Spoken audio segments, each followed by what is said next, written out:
હમણાં હું એક સંત પાસે બેઠો હતો, એટલે બધી ચર્ચા થતી હતી. તો મેં એને ખાલી એમ પૂછ્યું, મેં બાબુ સ્વર્ગમાં કોણ હોય? અહીંથી જાય એ કોણ સ્વર્ગમાં જતું હોય છે, અથવા તો ત્યાં અત્યારે કોણ હશે? મને કે સ્વર્ગમાં છે ને, જે પરિવાર માટે, ઘર માટે, એનું ફ્રેન્ડ સર્કલ, સગાવાલા માટે જે વ્યક્તિ ઘસાણો હોય એનું કાયમી સારું કર્યું હોય, કોઈ દિવસ નબળું ન કર્યું હોય, એને કદાચ 1000 રૂપિયાની નુકસાની જાતી હોય અને પરિવારને કે સગાવાલાને 200 રૂપિયાની નુકસાની જાતી હોય ને, તો એ ખમી લે, ઓને ખમવા ન દે. પછી એ સારું કામ કરતો હોય પરિવાર માટે, એ જ પરિવાર એનું કોઈ દી સારું ન કરતું હોય, કોઈ દિવસ.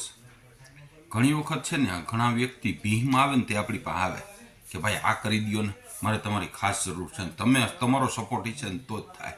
પણ જેથી આપણે જરૂર હોય ને તેથી ના કરતા હોય. આપને ખબર છે કે આ વ્યક્તિ આપણું કોઈ દી સારું નથી કરવાનું, કોઈ દિવસ, છતાંય એનું સારું કરતા હોય. અને સારું કર્યા પછી આપણે એની પાસેથી કાંઈ અપેક્ષા ન રાખતા હોય.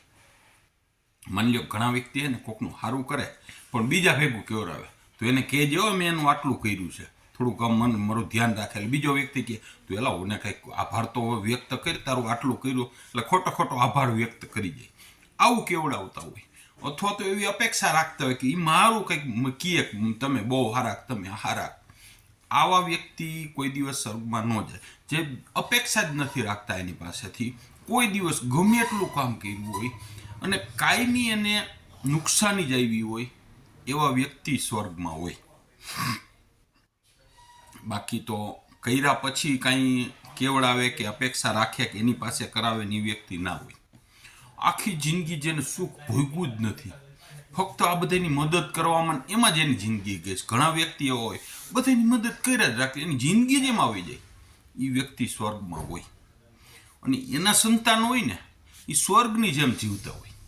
તમે જોઈજો, ઘણા વ્યક્તિના છોકરાઓ કામ ઓછું કરતા હોય, કોઈ દી એને મુશ્કેલી ન આવે. ઘણા એમ કહે એટલે આ તો ઉપરથી લખાવીને આવ્યો છે, આ તો બહુ ભાગ્યશાળી છે. ઘણા આપણે કહેતા હોય ખબર કે આને હારાને કોઈ દી ઊંધું જ નથી પડતું, એ ગમે એવું કરે તોય ચતું પડે, એટલે આ ઉપરથી કંઈક લખાવીને આવ્યો છે. આપણે એવું કહેતા હોય, એ લખાવીને ન આવ્યો હોય, એ આના સંતાનો હોય,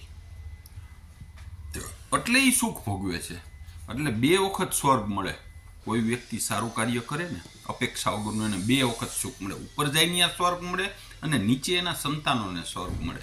એટલે શક્ય હોય ત્યાં સુધી સારું જ કરવું, ગમે એનું, આપણા પરિવારનું. એ પછી ગમે એ કરતા હોય કે ન કરતા હોય, એના જેવું થવાનો કોઈ દિવસ પ્રયત્ન નહીં કરવાનો. બરોબર ને? ભીખાલાલનું આવું માનવાનું.